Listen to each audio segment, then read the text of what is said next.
මේ කැනල්ස් වල ප්‍රෙෂර්ස් වලට ටාගට් කරලා ඩ්‍රොප් එකක් දාන්නේ කොහොමද? ඒකට මේ බලන්න මෙතන ග්‍රීන් කැනල් සෙට් එකක් යනකොටම මෙතනින් රෙඩ් කැනල් එකක් ක්‍රියේට් වෙනකොට මේ රෙඩ් කැනල්ස් ටාගට් කරලා ට්‍රේඩ් කරන්නේ කොහොමද කියන කන්සෙප්ට් එක. ඒතර මේ විදිහට ග්‍රීන් කැනල් එකක් ගිහිල්ලා රෙඩ් කැනල් එකක් ස්ට්‍රෝං විදිහට ක්‍රියේට් කරනකොට මේ රෙඩ් කැනල් එක ටාගට් කරලා ට්‍රේඩ් කරන්නේ කොහොමද කියන කන්සෙප්ට් ඔක්කොම ඉස්සරහට කියලා දෙන්නම්. ඒකට තව අලුත් මෙතඩ් එකක් හොයාගත්තා. මෙතන ඇකියුම්ලේටර් කියලා අලුතෙන් ආපු එකක්.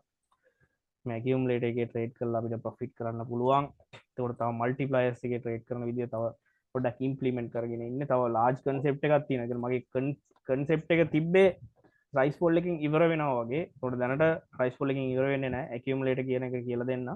ඊළඟට මල්ටිප්ලයර්ස් කියන එකක් තියෙනවා. ඒකත් ඉස්සරහට කියලා දෙන්න. ට්‍රේඩින් මෙතඩ්ස් නම් ගොඩක් තියෙනවා. හැබැයි ඔයාලා අඳුර ගන්න ඕන දේ තමයි මාකට් එක ඊළඟට උඩට යන පල්ලෙහාට යන මූවමන්ට්ස් කොහොමද වෙන්නේ.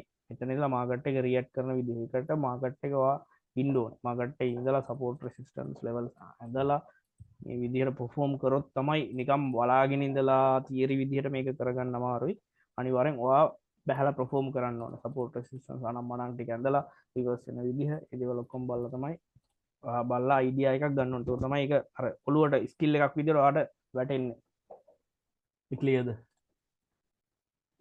Right okay. එතකොට ඊළඟ සෙෂන් එකේ අපි මේ ටික ප්‍රැක්ටිස් කරන්න හොඳට ටයිම් එකක් ගන්න හදිසි වෙන්න ඕනේ නැහැ. ඊළඟ සෙෂන් එක ළඟ දාමු අපි. හයි රිස්ක් එකයි හයි ලෝ හයි රිස්ක් එකයි ඊට පස්සේ ටච් ටු ටච් එක ඒකත් ළඟ දාලා කරලා ඇඩ්වාන්ස් එකට යන්න කලින් මේක හොඳට පොඩ්ඩක් පොලිෂ් කරලා ඇඩ්වාන්ස් පැත්තට යමු.